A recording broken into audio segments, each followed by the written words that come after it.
Hadis riwayat Al-Bukhari nomor 6.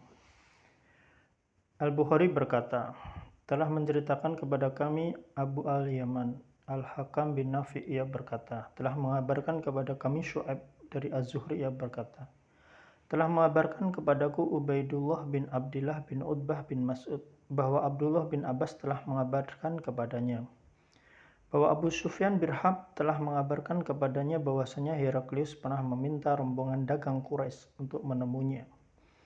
Kebetulan saat itu mereka tengah mengadakan ekspedisi dagang ke negeri Syam. Semasa berlakunya perjanjian Hudaybiyah antara Nabi Muhammad SAW dan Abu Sufyan beserta orang-orang kafir Quraisy lain.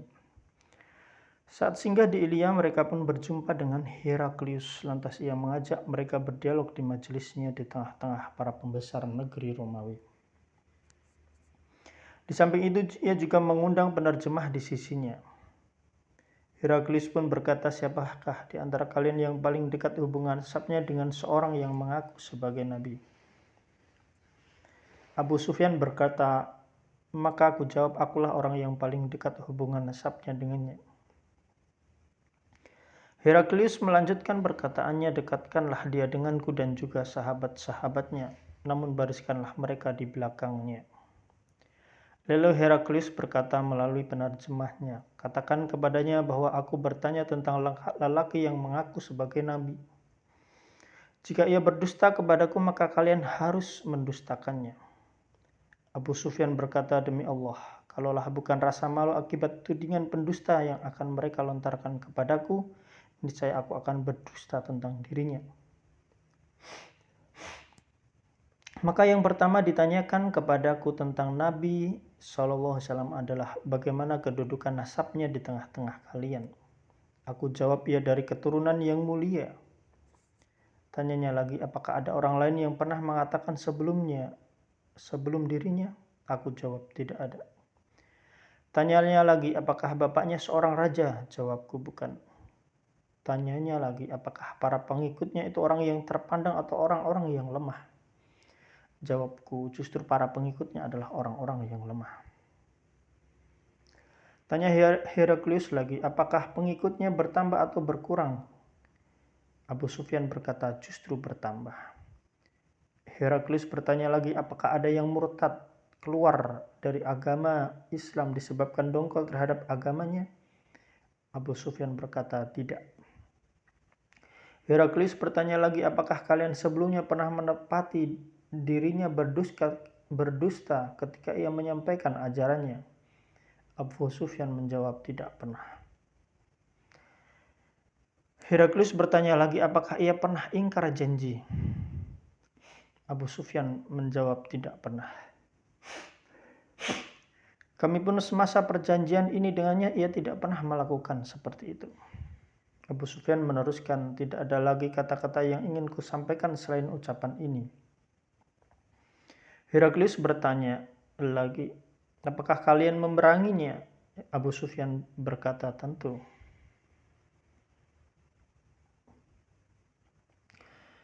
Heraklius bertanya lagi, bagaimana tragedi perang tersebut?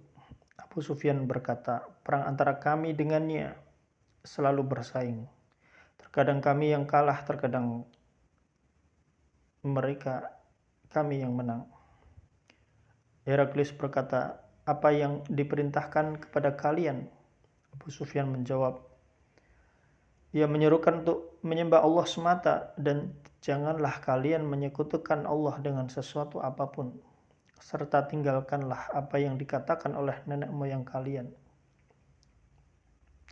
Ia juga memerintahkan kami untuk menegakkan sholat, menunaikan zakat, berkata jujur, menjaga diri dari perbuatan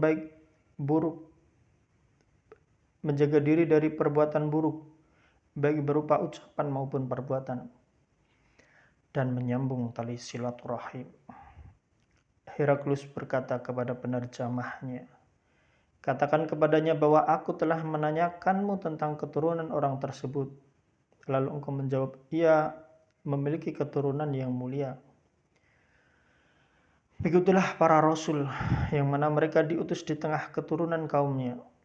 Dan telah kutanyakan kepadamu, apakah pernah ada orang sebelumnya yang mengatakan seperti itu, yang dikatakannya. Lalu kau jawab, tidak ada. Seandainya ada orang sebelum yang mengatakan itu, tentu kau anggap orang ini meniru orang sebelumnya yang pernah mengatakan hal yang serupa, mengaku-ngaku nabi. Aku juga menanyakanmu, apakah dari buyutnya ada yang dari keturunan raja? Lalu engkau menjawab, tidak ada. Aku katakan, andai buyutnya ada dari keturunan raja, tentu orang ini pasti sedang menuntut kerajaan pendahulunya. Aku juga menanyakan kepadamu, apakah kalian pernah mendapati dirinya berdusta sebelum ia menyampaikan ajarannya? Lalu engkau menjawab, tidak. Aku benar-benar faham bila kepada manusia saja ia tidak berani berdusta, terlebih lagi berdusta kepada Allah. Aku juga menanyakan kepadamu, apakah para pengikutnya itu orang yang terpandang atau orang yang lemah? Lalu engkau menjawab bahwa yang mengikutinya adalah orang-orang yang lemah. Memang merekalah yang menjadi para pengikut para rasul. Aku juga sudah bertanya padamu, apakah bertambah pengikutnya atau berkurang? Lalu engkau menjawab, bertambah. Dan memang begitulah perkara iman hingga menjadi sempurna. Aku juga bertanya pada kalian, apakah ada yang murtad keluar dari agamanya disebabkan dongkol terhadap agamanya? Lalu kalian menjawab, tidak. Dan memang begitulah keimanan, apabila telah melekat akan tumbuh bersemi di dalam hati. Aku juga sudah bertanya kepadamu, apakah dirinya mengingkari janji? Lalu kau jawab, tidak pernah. Begitulah para rasul tidak pernah ingkar janji. Aku juga sudah bertanya padamu apa yang diperintahkannya kepada kalian. Lalu kalian menjawab bahwa ia memerintahkan kalian untuk menyembah Allah tanpa menyekutukannya dengan sesuatu apapun, dan melarang kalian menyembah berhala. Ia juga memerintahkan kalian untuk menegakkan sholat, berkata jujur, menjaga diri dari perbuatan baik, perbuatan buruk, baik berupa perkataan maupun perbuatan, dan menyambung tali silaturahmi. Seandainya semua apa yang engkau katakan ini benar, pasti ia akan menguasai singgasana yang ada di bawah kakiku ini. Sungguh aku telah menduga bahwa ia tidak akan ada di antara kalian sekarang ini. Seandainya aku tahu jalan untuk bisa menemuinya, tentu aku akan berusaha keras menemuinya. Sehingga apabila aku telah berada di sisinya, pasti akan aku basuh kedua kakinya. Kemudian Heraklius meminta surat Rasulullah Muhammad SAW untuk dibawa oleh Dihya untuk penguasa negeri Busra. Lalu surat tersebut diberikan kepada Heraklius, lantas ia baca isinya yang berbunyi, Bismillahirrahmanirrahim. Dari Muhammad hamba Allah dan Rasulnya untuk Heraklius penguasa Romawi. Keselamatan bagi siapapun yang mengikuti petunjuk. Kemudian daripada itu aku mengajakmu dengan seruan Islam, masuklah Islam, niscaya engkau akan selamat. Allah akan memberi pahala kepadamu 2 kali, namun jika engkau berpaling maka engkau akan menanggung dosa rakyatmu. Dan wahai ahlul kitab, marilah berpegang kepada satu kalimat ketetapan yang tidak ada perselisihan antara kami dan kalian. Yaitu tidaklah kita menyembah kecuali kepada Allah semata, dan tidaklah kita persekutukan Dia dengan sesuatu apapun, dan tidak pula sebagian kita menjadi sebagian yang lain sebagai Rabb selain Allah. Jika mereka berpaling, maka katakanlah kepada mereka, saksikanlah bahwa kami adalah orang yang berserah diri kepada Allah. Abu Sufyan meneruskan perkataannya. Seusai Heraklius menyampaikan orasinya dan usai membaca surat tersebut, terjadilah hiruk pikuk dan suara-suara ribut sehingga kami pun diusir. Aku berkata kepada teman-temanku setelah kami diusir keluar, sungguh perkara Muhammad semakin memanas di kalangan mereka hingga membuat takut Raja Romawi. Sementara aku pun meyakini bahwa Muhammad akan berjaya hingga Allah memasukkan aku ke dalam Islam. Dan Ibnu An-Nadur, seorang penguasa negeri Ilya sekaligus sahabat Heraklius yang merupakan uskup beragama Nasrani, pernah berkisah. Pada satu hari ketika Heraklius mengunjungi Ilya, dirinya terlihat sangat gelisah. Lantas para pendeta mengomentarinya, sungguh kami tak biasa melihatmu seperti ini. Ibnu An-Nadur melanjutkan kisahnya. Heraklius adalah peramal yang biasa memperhatikan bintang-bintang. Dia pernah menjawab pertanyaan para pendeta yang bertanya kepadanya. Pada suatu malam di mana ketika ku amati bintang-bintang kulihat ada seorang raja yang berkhitan telah muncul. Siapakah sebenarnya antara umat ini yang berkhitan? Jawab para pendeta, yang berkhitan hanyalah orang-orang Yahudi. Janganlah engkau risau karena mereka, perintahkan saja ke seluruh negeri dalam kerajaanmu agar orang-orang Yahudi di negeri tersebut dibunuh. Di tengah situasi perkara yang memuncak, datanglah Heraklius, seorang utusan Raja Ghosan untuk menceritakan perihal Rasulullah Muhammad SAW.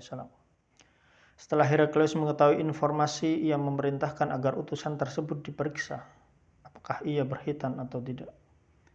Seusai diperiksa, ia memang berkhitan, lalu diberitahukan kabar kepada Heraklius. Lantas Heraklius bertanya kepadanya tentang orang-orang Arab yang lain. Apakah mereka seluruhnya berkhitan atau tidak? Jawabnya, orang-orang Arab seluruhnya berkhitan. Heraklius melanjutkan ucapannya, dialah raja umat ini, sesungguhnya ia telah muncul. Kemudian Heraklius berkirim surat kepada salah seorang sahabatnya di Roma yang ilmunya setara dengan Heraklius untuk menceritakan perihal Nabi Muhammad SAW. Sementara itu ia meneruskan perjalanannya ke negeri Hims, namun sebelum tiba di Hims, balasan surat dari sahabatnya telah sampai kepadanya terlebih dahulu. Sahabatnya juga sependapat dengan Heraklius perihal seorang nabi, yaitu Nabi Muhammad SAW, yang telah muncul dan dialah yang menjadi seorang nabi. Heraklius lalu mengundang para pembesar Roma supaya datang ke tempatnya di Hims. Setelah semua hadir dalam majelisnya, Heraklius memerintahkan agar supaya mengunci semua pintu. Kemudian ia berkata, "Wahai bangsa Romawi, maukah kalian semua menginginkan kemenangan dan kemajuan yang gilang gemilang sementara kerajaan tetap utuh di tangan kalian? Bila kalian menginginkan, akuilah Muhammad sebagai nabi." Mendengar ucapan itu, mereka lari bagaikan keledai liar, padahal semua pintu telah terkunci. Melihat keadaan yang demikian, Heraklius putus harapan akan keimanan mereka dan dirinya percaya kepada kenabian Rasul Muhammad SAW. Lalu diperintahkan semuanya untuk kembali ke tempatnya masing-masing seraya berkata, "Sesungguhnya yang kuucapkan tadi hanyalah sekedar menguji keteguhan hati kalian semua. Kini telah kulihat keteguhan itu." Lalu mereka sujud di hadapan Heraklius dan mereka ridha terhadapnya, dan demikianlah akhir kisah Heraklius. Telah diriwayatkan Shalih bin Kaisan, Yunus dan Ma'mar dari Az-Zuhri. Hadis riwayat Al-Bukhari nomor 6.